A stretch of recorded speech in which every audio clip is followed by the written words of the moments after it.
What's up, guys? Welcome to Sports Spectrum. I'm really excited for today's conversation. It's full of stories, and I really mean that when I say conversation and stories. It's less Q&A, less interview generated, and really about the stories that Adam LaRoche, the longtime Major League Baseball player, Gold Glove first baseman, and Scott Linebrink, longtime Major League Baseball pitcher, share on today's show.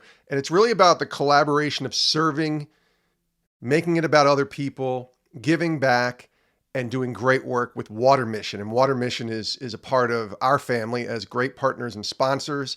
You know, they're bringing clean water and safe sanitation and hygiene solutions to developing countries, disaster areas all around the world. Scott Linebrink, 60 different countries that Water Mission has been a part of, and that's awesome. So this is a conversation about going and seeing a need and meeting a need on the other side of the world. Adam LaRoche has some amazing stories involving Water Mission. And by the way, we do talk baseball because Adam LaRoche faced Scott Linebrink 10 times in their Major League career. We talk about a few of those moments of them facing each other.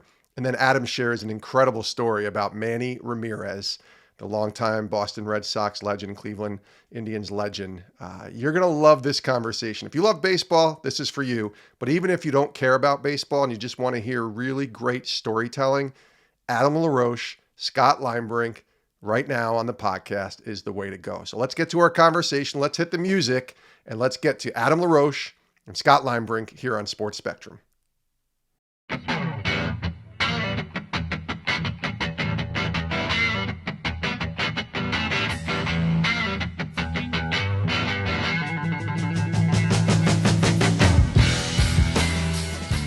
It's always great when you can have friends on Sports Spectrum. And today we got two friends of the show and friends of mine. First of all, Scott Linebrink is going to join us here as a little bit of a co-host on the show. Scott is the host of the Get in the Game podcast on Sports Spectrum. He's also an ambassador with our friends at Water Mission, and we're going to talk a lot about Water Mission today. Hello, Scott Linebrink. How you doing, buddy? I'm good, Jason. Glad to be back. Absolutely. It's always great to have you back. And we get to bring back our friend Adam LaRoche as well, the Gold Glove first baseman, longtime MLB player. Adam, how you doing, man? Welcome to the show. Great. Man, Jason, good to see you. Yes. Scotty, always good to see you, bud.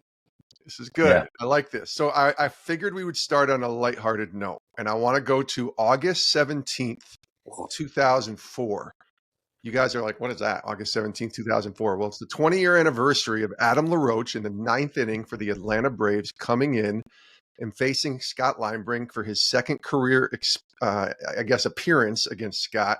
I don't like where this is going. And he hit a home run. I was thinking the same thing. Oh, I did. Okay. God, yeah. Another one of my thousands of punch-outs. Good. I got him.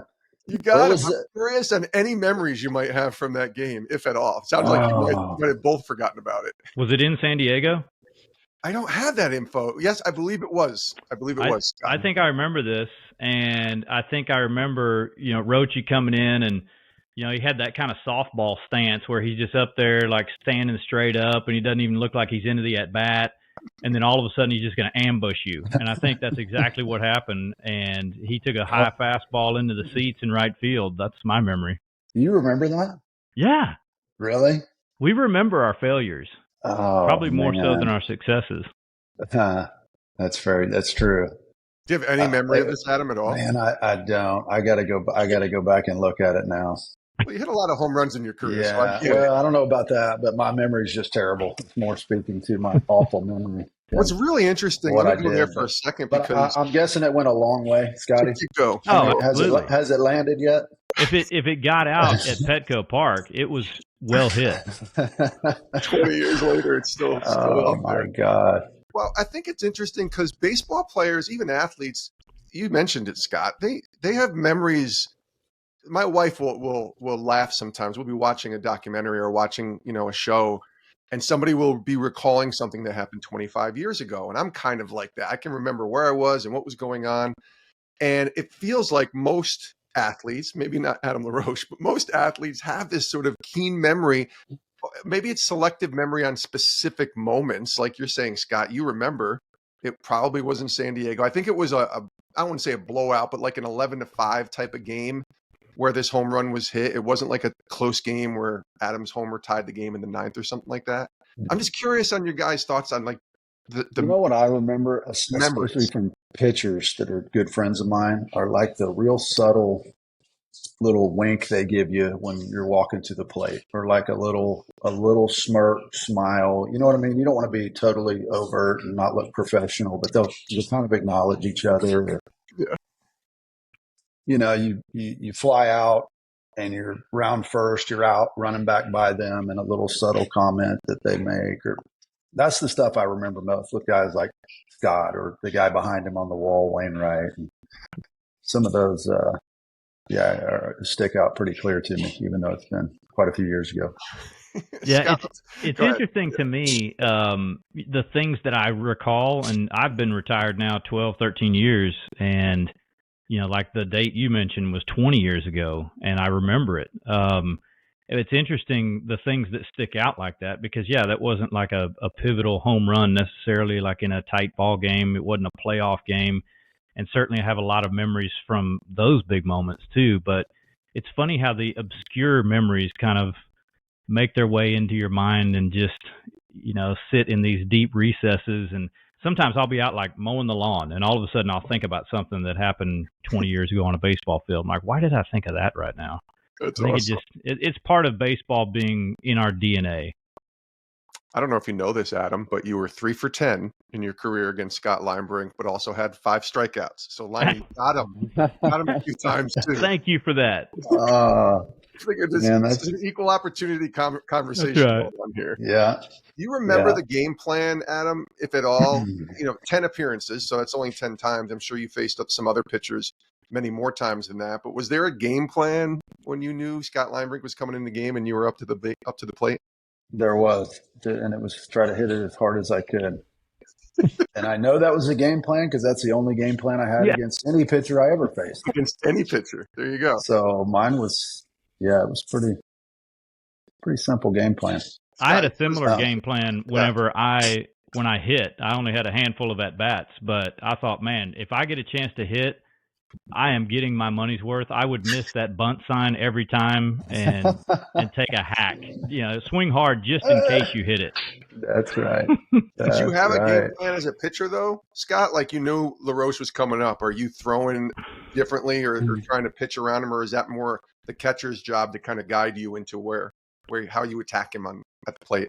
Yeah, it's a combination. We're not near as metrics based, or we weren't as metrics based back then as we are now. But I remember even back then, like there was a 3-ring binder that every time we played a team, you could look up any players, and they had their hot zones and their average in certain counts. And we had pitchers meetings to go over what our approach was. And for me, a late inning reliever, I'm coming in and the guy's already been, faced 2, 3, 4 times. So sometimes I got to be creative because he's seen maybe we've been pounding this guy inside and now we got to do something a little different. So that's where I would rely on the catcher. But, as a whole, like what really helped me be successful, what I finally figured out is to be aggressive, to really attack the strike zone. And a guy like Adam LaRoche scared me because I'm like, man, he's hacking first pitch. And so if I'm trying to pound the zone, like there's a good chance he's swinging. So, sometimes you try to reverse book him a little bit and say, I know he's swinging, so I'm gonna throw a split in there, first pitch, drop it in the dirt, and see if he's just gonna swing right over the top of it. Sometimes it worked out, sometimes it didn't, but that's part of the fun cat and mouse game. Well, 10 seasons of 20 or more home runs, Adam. That's pretty good. Like going up hacking, going up hitting it hard, but the long ball threat. That's what you were, man. Well, I think that the stats you gave with me and Scott are probably pretty similar to mine with every pitcher across that. Yep, probably about 50% strikeouts, and occasionally would run into one. There you go. I like your humility. Run into one. Well, it is funny. I remember very few performance like at bats or plays on the field or big game. Obviously, remember some playoff games and some situations there, but a lot of memories, like Scott said, that are just ingrained. And some are weird, some are negative. I've got this weird this at bat, it's actually one pitch that pops into my head often. And I punched 3-2. I punched out, bases loaded, down by 1. I don't even think it was a big game, but it was just, it was in DC at home. Gosh, who was the Giants closer? Crazy. Oh, Brian Wilson. Brian Wilson. Yeah. And pitch away. It was a ball out of the hand, just one of those kind of late swing. And it was nothing. Literally. It wasn't like this was a playoff game or a game to get into the playoffs and it'll just like the weirdest situations. I'll think about that. And anyway, yeah, Scott, you mentioned earlier, some of them negative, some of them positive, and it's just wild. Some of the stuff that gets kind of ingrained and imprinted on your mind that don't know. That's what's interesting. That's where I think my wife was trying to get to. She's like, what stays in the mind of an athlete and the memories? And, it's the stuff that people will remind you of as fans, right? Like, hey, that game against, I talked to Adam Wainwright for the first time, I think it was 2018, 2017. And I immediately reminded him as a Mets fan that he broke my heart in 2006 when he threw the curveball that Carlos Beltran was still looking at probably to this day and thinking, why didn't I swing? And the Cardinals beat the Mets and they go on and win the World Series. He gets asked about that all the time, but he'll tell you, just like you guys have, like there's some warped memories that just stick out that you wouldn't even think about that are there. I don't know. It's just, from my perspective, talking to two guys who did it at the highest level, it's really fascinating to think about. Wow, it is. Yeah, I think we all have an ability to fixate on things. I think that's what makes us great in some respects, is that we can, really dive into the details and figure out, like, what do I need to learn from this, good or bad? At the same time, it's the very thing that can paralyze us too, right? Paralysis by analysis. So It's finding that balance and remembering, like, what do I need to take away from this and what do I need to just let go? Trevor Hoffman taught me that. He'd be on the mound and I'd see him like doing something with his hand and throwing something. And I'm like, what is he doing? I finally asked him. And he said, I have negative thoughts pop into my head all the time, and I visualize myself writing that negative thought on a piece of paper, crumpling it up, and throwing it away. It has no place here. It's not going to help me out there. And, really? And I learned that. And I still take that to this day, and I tell people often, figure out what you need to do to reach a goal or to make yourself better. And if it doesn't make you better or reach a goal, don't do it. Don't waste a minute doing it. Fascinating. That's you awesome. Would do that on the mound? Yeah, and in warm up, like in the bullpen. Yeah, that's great. I got to go back and watch some videos now on YouTube and see it. Well, you'd have to watch him in the bullpen warming up. I don't know if you could capture that, but that was like one of the nuances of the game that not everybody gets to see. And it obviously worked for him. Yeah, it was pretty dang good. I remember I was just telling this story to some college kids. So Drake, my son, I'm here in Birmingham right now. He's playing at Birmingham Southern. So they're in their postseason now. He's pitching. Yeah, I was talking to some of their hitters last time I was in Birmingham out there at practice. I was telling them a story about Manny Ramirez. So in Boston, before the stadium was redone, there was one batting cage, and we would share a cage with the other team. So I walked down there before a game to hit. Manny Ramirez is down there by himself in the cage, or he's got his hitting guy with him putting balls on the tee. So I jump in with Manny, and we're like taking turns. And I start picking his brain on hitting or whatever. But before I went down there, I don't know if we were in a hitter's meeting or if I sat in on a pitcher's meeting or something, but I noticed that Manny was like 1 for his last 17 or something, right? He was in a little rut, like a little 3 or 4 game rut. I went down there and we're hitting. I said, Manny, how you doing? He goes, oh, and I can't speak like Latin, but he's giving me kind of the broken English that he is raking. And he is seeing beach balls, never felt better, and actually gave me some numbers that were the total opposite of what I just read, from this meeting. And he said he was like 10 for his last 15 or something. He wasn't. I went back and double checked. He was like 1 for his last 17, but in his mind, he was raking. Wow. And he wasn't lying. I mean, he literally believed like he was as hot as he's ever been. And I just thought that was really cool that you wonder why some of those guys are that good. I don't know if it's a cocky. It's not a cocky arrogant. It's literally they just can make themselves believe that they're hot all the time, and their slump lasts 1 or 2 days, where mine maybe 1 or 2 weeks. But man, it was so funny because he was convinced that he was red hot, and he was not. That's a great story, and that's a great example of sometimes the only person you got to trick is yourself. Yes, that's right. That's good. Exactly right, man. Golly. And that's one of those things that sticks. I mean, obviously, Manny, awesome player, but just his comments, I learned a lot from it. I left there thinking, okay, I need to adjust my mindset a little bit and start tricking myself somehow. Oh, that's good stuff. Adam LaRoche is with us here on Sports Spectrum. Scott Linebrink as well from Water Mission. Let's go and pivot a little bit left and talk about some more serious stuff. That was a lot of fun talking baseball. But Adam, I know you've done such great work in the trafficking area.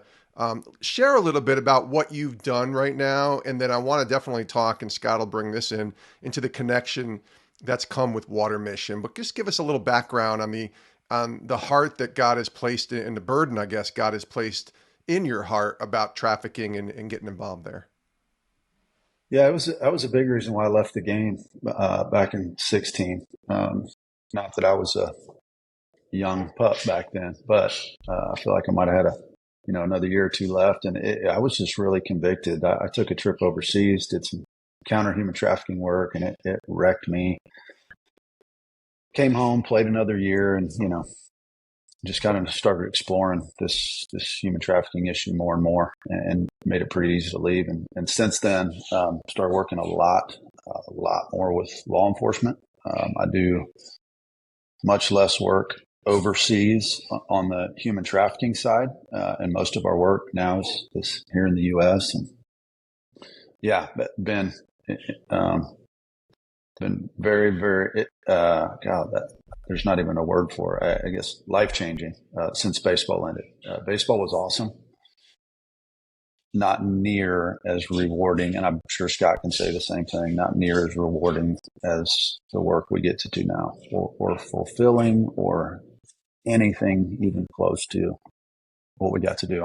I am very grateful for baseball because it has given me, now it's become that platform that has allowed us to do some of this work that we get to do now. It's, and I'm not ashamed to say it opens doors based off of what I used to do.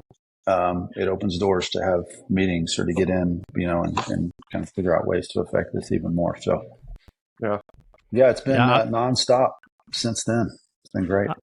Adam, I love what you said right there. That it certainly did open doors. It provided a platform, and I love seeing guys like Adam, and I've met a lot of guys like Adam that just really find a purpose and a passion beyond the game.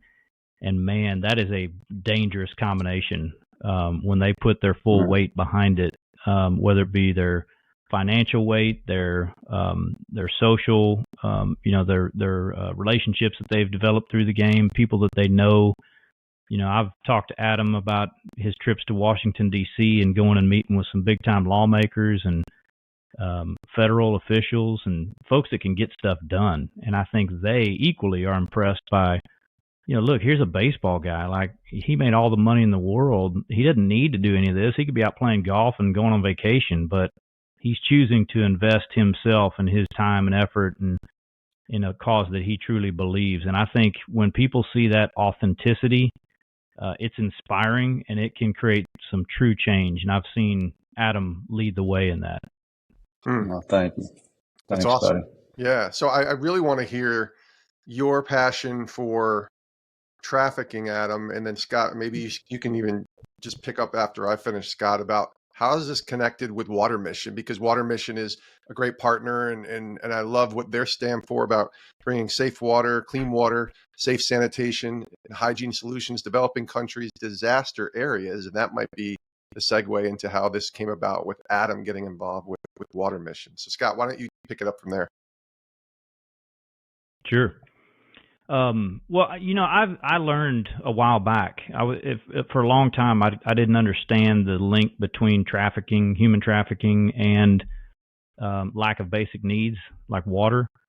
But, from my understanding, Adam's done way more work in the field than I have in the trafficking space. But I remember going to the border of the Dominican and Haiti, and we were doing a water project there. And I heard a story that just broke my heart about families that were having to make decisions because they couldn't take care of their kids, and they were actually having to sell their kids.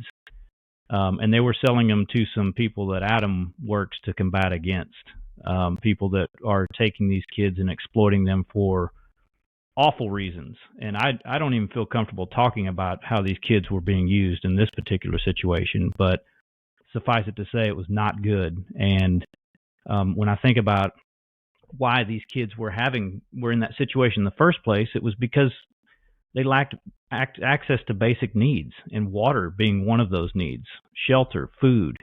When parents don't have access to these basic things, they have to resort to drastic situations, and situations that I couldn't even put myself in as a parent. And that's just one example. But when you think about injustices around the world and things that people don't have, people that are in need in general, that live in poverty, are easily exploited, and people in power can then use that against them to exploit them. And that's the real unfortunate circumstance of our world, that there's people out there that prey upon people that are in need. And then on the other side of that, there's people that look at that need and say, how can I help this situation?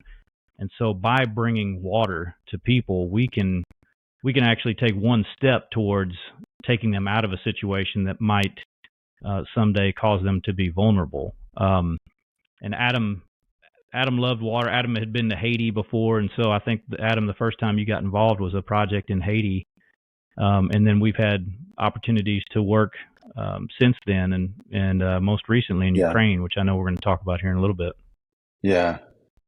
And that's where, most of what we do, again, here recently, I'd say maybe in the past year, like proactively on the human trafficking side, has been here in the U.S., but we've also been able to, over the last couple of years, expand our team enough to be able to also deploy when there's situations outside of the U.S. where people might need recovered or relocated. And Ukraine was a great example. Bounced over there, and we had a group of, I think it was 17 or 19 orphans that had pretty severe medical needs, and they were kind of sprinkled all throughout Eastern Ukraine. And this is, man, Scott, I don't know. I feel like this was a couple weeks into the initial invasion. So the 10 days, 14 days into that, and it was very, very fresh. And at that time, nobody knew exactly what was going to happen or really what was even happening. And got in there to a city. And Scott, I don't know if you want to dive into it, but I'm thinking of Mykolaiv. And when we showed up there to that pastor's church, so let me back up. So we end up successful mission. Problem is, when we were in there, we started seeing all these other needs that we could fill and help out with. And so one thing led to another. We ended up making, I think, 7 or 8 trips over to Ukraine, and we've been, I don't know, 2 to 4 weeks at a time. But early on, went to Mykolaiv, met with this pastor, and we pull up, and you can hear bomb. I mean, they were the line was probably 30 miles away at that time, where Russian occupied the other side of it, Ukrainians on this side. So I mean, you could hear the battle going on. And we pull up, and the whole front of the church was boarded up, and there were some big blast holes in the driveway right in front of the church. And meet him, and he starts telling us very quickly that the night before, the church had been bombed, and he's showing us in the asphalt, basically right where our van was parked, these crater divots where they had these scatter bombs that hit and just blasted the front of this church. Obviously, all the glass blown out. And they put out the fires, and that night, the night it got hit, they had people over there with plywood and everything else boarding up the front of it, and was back up and running the next day as kind of a hub distribution center for that part of Mykolaiv. One of the big issues is they had no water. And I said, man, I may have a guy for that. Let me reach out to my buddy Scott. They do this all over the world, and the best, if not one of the best, at getting water deployed rapidly. And I'll let you take it from there for a minute, Scott. Just kind of your side. If I can't, I might have called. It might have been 3 a.m. over here. I have no idea when I called you from Ukraine, but yeah, I know that's you about answered. right. Yeah, that's about right, because I remember it being a Saturday afternoon, and anytime I see Adam's name pop up on my phone, I'm answering it if I can, because I just want to know where in the world this guy is right now. I knew he's going to have a story for me. And just to let folks know, the issue with water remains a big topic within Ukraine, because the Russian army actually uses water to leverage against the people. They've actively targeted large water mains to major cities and blown them up to cut off water supply to cities in an attempt to basically create a siege tactic to wait the people out and figure if we cut off their water, they'll have to surrender. And so And we were pretty sure at the time in Mykolaiv that was the situation.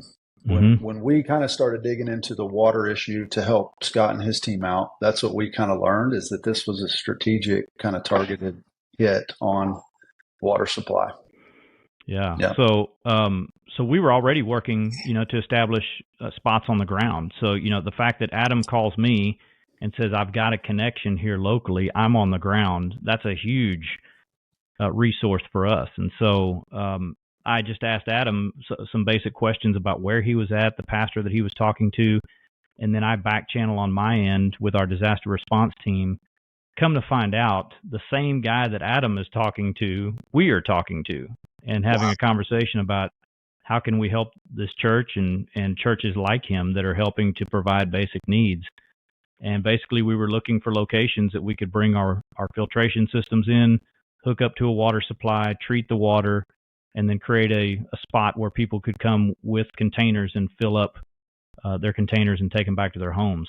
At this point, they're literally resorting to going to public fountains, to open surface water places like lakes and creeks. The river. Yeah. And I mean, this is a developed country, and they are immediately thrown back into, the dark ages and having to drink contaminated water. So I came back to Adam and I said, good news, buddy. We're already talking to that church, and the fact that you're talking to them too is an extra, reminder that we need to be there, an affirmation. So let's do it. And Adam said, I love it. My foundation is going to be reaching out to you, and we are going to help support this financially. And we would love to use this story to help take this to other people. And so we put in this big match challenge, talked about, Adam even filmed a video for us, talking about why he was investing with Water Mission, encouraged others to give to this. And I think within 3 weeks, we had matched E3's very generous foundation, which brought a whole bunch of systems to Mykolaiv, water systems. So it was really cool to see that come together. Awesome. Yeah. Yeah. Well, it was on my end too, because I get to go back, and it didn't take long, but I remember one trip, it might have been the very next trip over, within a couple of weeks, swung back through Mykolaiv and went over to the kind of new location where your equipment had been installed, and kind of got to check it out. Is that the trip when you went back and met with the general? Can you tell that story about the Google Translate? Oh man, yeah. This is an awesome story. Yeah, it kind of had to do with water too, because one of the things we saw when we were over there and we would go out and meet with some of the soldiers, and just either go out there just to encourage them, or if we were taking supplies out to them. And when I'm talking to these soldiers, I'm like, what can we get you guys? And I'm thinking hey, we need more rockets and bullets and magazine, stuff that we do not, provide. And everybody was saying, man, if we could just get a shower and like some clean socks and underwear, and maybe some wet wipes. I mean, it was the very basic, like these guys had been in the trenches for weeks, and a hot shower would be like a dream. So we just heard that over and over. And so I was with Bryan on that trip, and I told him, I said, hey, we need to build a shower trailer and haul it out here and just start driving it up and down the line, and spend a couple days at each spot, guys that are just in deep and haven't been able to get a shower.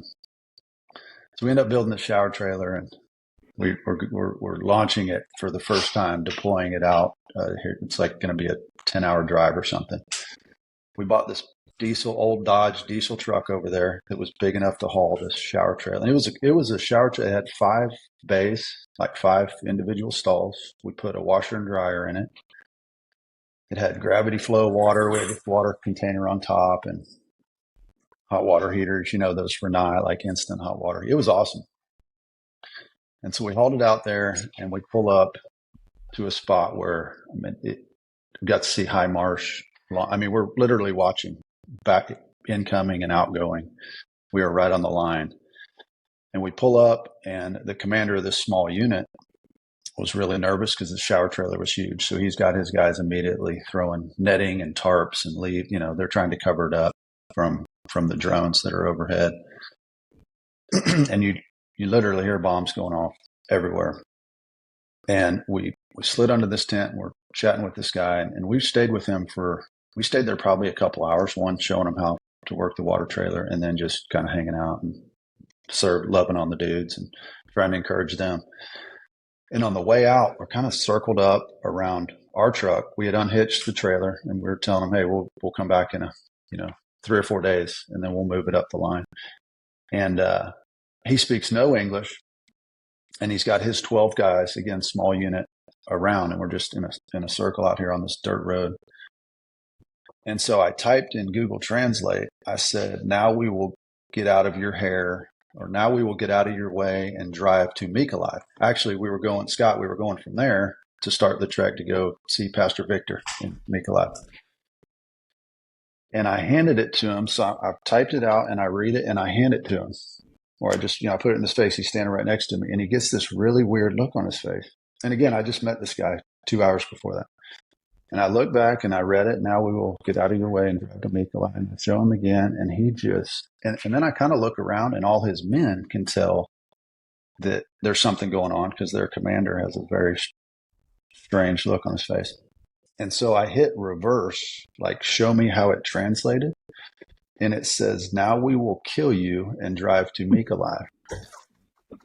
And dude, I grabbed this guy's shoulder and I said, whoa. No, nobody's killing anybody. And I start screaming for our translator, who barely spoke English, but he was the best we had. He was off doing something. And sure enough, he came over, and I got to explain how the 2 of us here unarmed are not going to kill your 12 warriors that we're surrounded by. And then when he let his guard down, like when his demeanor changed and he cracked a smile, then all his men started cracking up. But it was a lesson learned.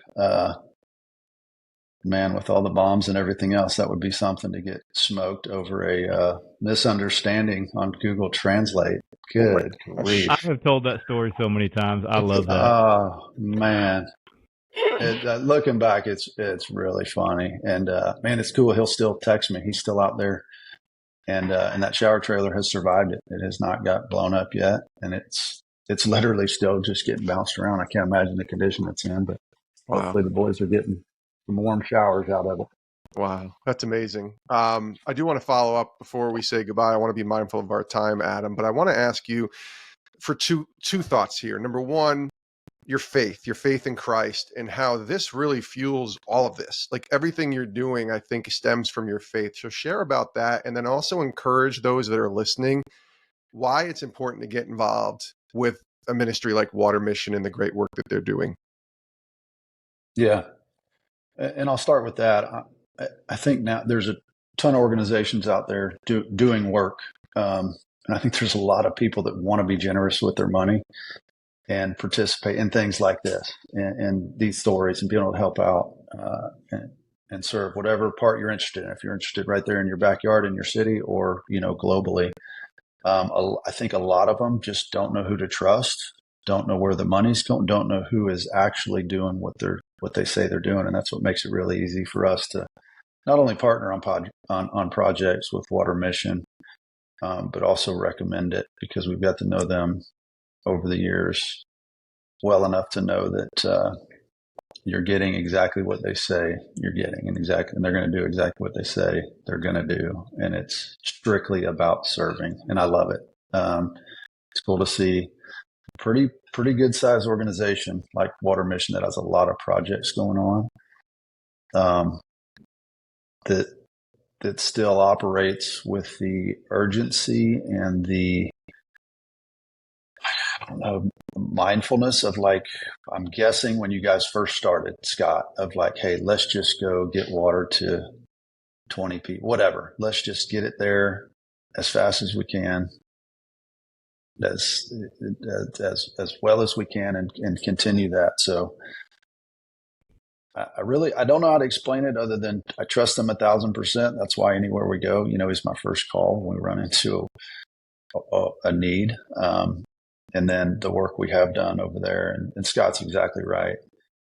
What we think makes people vulnerable, and what we think exploitation and trafficking, human trafficking, sex trafficking, drug trafficking, is probably much different than what is in most of our minds. And he hit it on the head with these, like, man, there is people that don't have a choice. I can save my 3 kids and lose one, sell one to save 3. And there's a lot of situations where I'm not saying it's right, but as a parent, you kind of put yourself in those shoes and be like, man, that's not an easy decision. That's a tough one. And water being one of those basic needs. And they've continued to expand it. Scott, I don't know, how many countries are you guys in or have been in? Or, I mean, Israel came up and we've had a conversation, multiple other countries that I feel like you guys have dove into. Yeah, we've been in over 60 countries. We're actively working from a community development standpoint in 8 specific countries. But our disaster response arm, which is totally different than the community development projects like what we've done in Ukraine, those take us into places where, we come in, we don't have an established program, we don't have a bricks and mortar office, we don't even have staff. We got to deploy staff from another country. So again, sometimes we come into some situations where we just got to figure out what's going on the ground and where is the best place to start? How do we triage some of these needs? And so again, having guys like Adam has signed up for our DART roster, which is our disaster assistance response team. And so we're trying to build a roster of guys like Adam. They're not necessarily employed by Water Mission, but they've got a lot of skills and resources available to them. And if we need a guy to go work on the ground for a week in Ukraine, we can call a guy like Adam and say, how can you help? How would you like to help? And how can we utilize your skills and tradecraft to help us make a difference? Hey, where can people go to go look at that DART kind of program and what you guys are looking for? You can just start by going to watermission.org. Go there first. There's opportunities to get involved, and everything from giving to, I think, join our team is one of the headings on there. So you can take a look at a lot of different volunteer opportunities. Yeah, perfect. Adam, real quick on your faith, just close us out with that and how that influences all of this. Oh man, I don't. One, I'm still growing there constantly. I know we all say that, but I can't stress that enough. Like the stuff I learned. We were working human trafficking last week, law enforcement. My daughter got to come with me, and just some of the stuff some little nuggets she gave me over there got me, thinking about just different ways the Holy Spirit's working through her and me and this work and this ministry. And when I was younger, I really hurt for people that hurt. I was a terrible kid. I was kicked out of 2 junior colleges. We'll save that for the next podcast. Terrible kid, but for whatever, I always just had a soft spot for people that couldn't help themselves, or the underdogs. And after baseball, that again, God made it really clear that, hey, I need you to move into this other space, this other kind of form of ministry away from baseball. And as I dove in, I've found that when I do follow, even when it's uncomfortable, not only do I see God's light shine brighter than I ever did in any work or anywhere I'd ever been before this ministry, with the counter human trafficking work or just assistance overseas on the humanitarian aid side. But also realized how addicting it can be, to where seeing his light shine that bright in some of those situations makes me just want to live in that all the time. And to be honest, it can be tough coming back into the normal world and our regular lives and being very comfortable, and coming home and very quickly falling back into just kind of the normal day to day. And it's again, still a constant battle there, but he's proven that he does exactly what he says he's going to do, which is right there in the word, and that follow me and he's going to take care of you. And I, again, maybe another podcast, but to see some of the crazy miracles that I've got to see in some situations that just make no sense at all.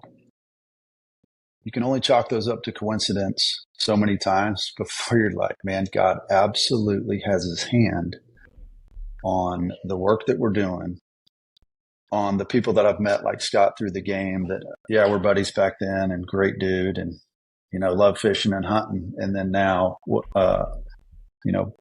pulling that together with Water Mission and some of the work we do. And that has happened 100 times over in situations where we have no business being in there, but we just kind of went on faith and get there and see what the need is. And God just opens doors left and right.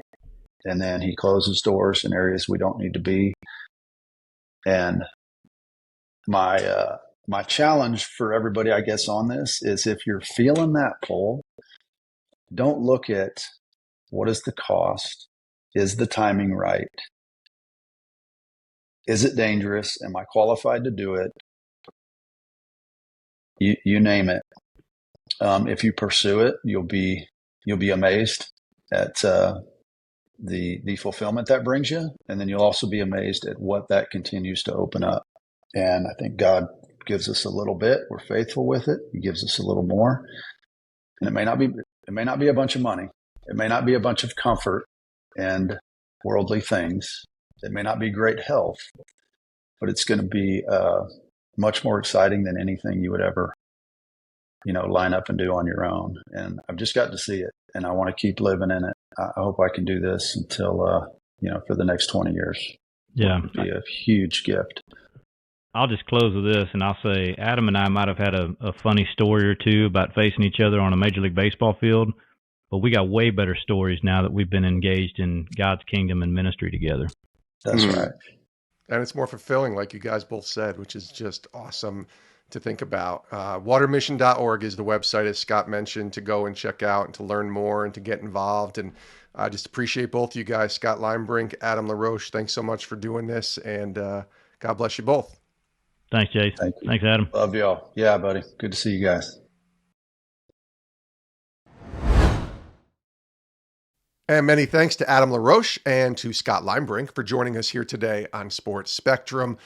Watermission.org. That's the website. You heard about the ministry. We've talked to a few people recently about Water Mission. I can't stress more how awesome their ministry is, the work that they get to do. And if you were to get involved, maybe volunteering or even sewing into a ministry like this financially, that's what Dawn and myself do at our house, is we financially support Water Mission every month, because we know that my money that I'm giving is going to actually help people not just find clean water and safe sanitation and be, sort of rescued from some awful situations that they're in, but it's also bringing the living water. That is Jesus. They're a Christian nonprofit ministry, and their whole mindset is centered around Christ and showing the love of Christ and bringing Christ to these people in need. And I'm all in when that's the case. So go to watermission.org and join the team, learn more about Water Mission, and be a part of the great work they are doing. You can also check out our website, sportspectrum.com, where all of our content can be found, including podcasts, articles, devotionals, video testimonials, just great, great content on the intersection of sports and faith in Jesus Christ. Go check out sportspectrum.com. Also, whatever app you're listening to this show on, make sure you click subscribe or follow. That way you don't miss any more episodes coming down the pike here on Sports Spectrum. We got some things in the works about the future of Sports Spectrum that we're really excited about, and that's coming your way very soon that we'll get to share.